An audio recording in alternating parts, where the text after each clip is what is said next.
Assalomu alaykum azizlar, kanalimizga xush kelibsiz. En so'nggi ma'lumotlardan xabardor bo'lish uchun kanalimizga obuna bo'ling. Diqqat, tezkor xabar tarqating. Assalomu alaykum Iskandar aka, yaxshimisiz, sizmisiz, mazangiz yaxshimi? O'tgan ayyomlaringiz bilan aka. Birga bo'lsin yigitlar.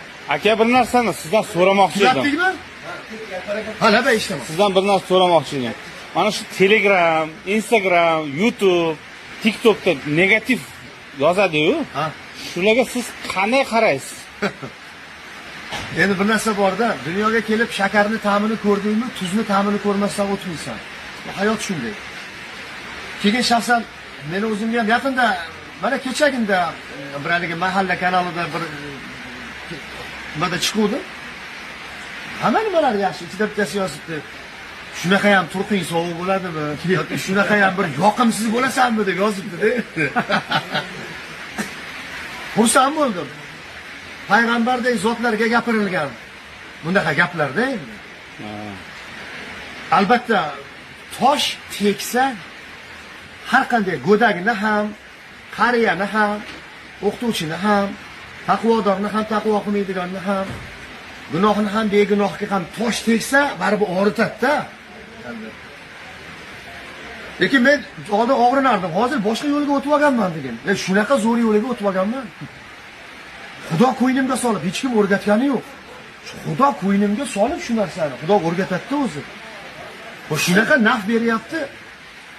Kechagi insonni mana shunday deb yozgan insonni ham shunday deb duo qildim. Bundan keyin doim shunga o'tib oldim. Voy maza. Hali unga javob yozish shart emas, uni biz tarbiya qila olmaymiz. Chunki uni ota-onasi tarbiya qilmagan, tarbiya qila olmagan. Ota-onasini qo'lidan kelmagan uni tarbiya qilish. Bizni qo'limizdan kelmaydi. Uni kimligini bilmaysan-ku endi. Shuning uchun iloyim u bugun, iloyim bu bugun ham deb bo'lmaydi-da, chunki Mahmud Toyirda bir gap bor. Haligi qaraganda qo'lda yuking qolmasin deydi. Yomonlar ham Xudoyimning bandasi, yaxshi odam yaxshilikdan tolmasin deydi. Iloyim u bugun, bu bugun mana shu gapingga unda diling og'riydi albatta. Bo'ladi endi, o'shanga bir musibat bo'lishini juda ham xohlar ekansan-da. Yo'q, unday qilib bo'lmas ekan. Shaxsan o'zim fikrim. Chunki u ham Xudoning bandasi. Balki ertaga u o'sha negativchi mendan ham Xudoga yaqin bo'lib ketishi mumkin-da. Tirik odamda tavbaga imkoniyat bor. Yana aytyapman, mendan ham Xudoga yaqin, har bittamizdan Xudoga yaqin bo'lib ketishi mumkin. Kechiraman deydigan zot rahmatini cheki yo'q, kechirib yuboraveradi-da. Shuning uchun unday bo'lgan, bunday bo'lgan deganda hozir men yangi metodga o'tib olganman. Zo'r, shunga Sherzod, shunga quloq solinglar yigitlar.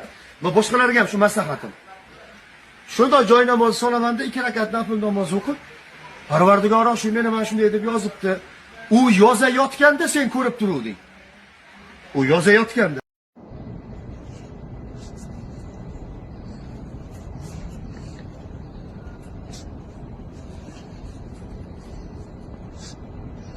Xitoyda hamma aeroportda mana shunaqangi sharoitlar bor. Mana qaynoq suv bor, mana choy bo'lsa bo'ldi, yoki kofe o'zingiz bilan ogohlanib bo'lasiz. O'zingiz bilan olib olasizda. Biz mana shunday mana to'g'rilab turib, mana buni eziladi va qaynoq suvni eziladi. Mana qarab turasiz. To'ldirgandan keyin ana bo'ldi. Choy tayyor. Mana shunaqa qulay sharoitlar bor. Aeroportdamiz, Shenzhen aeroportidamiz.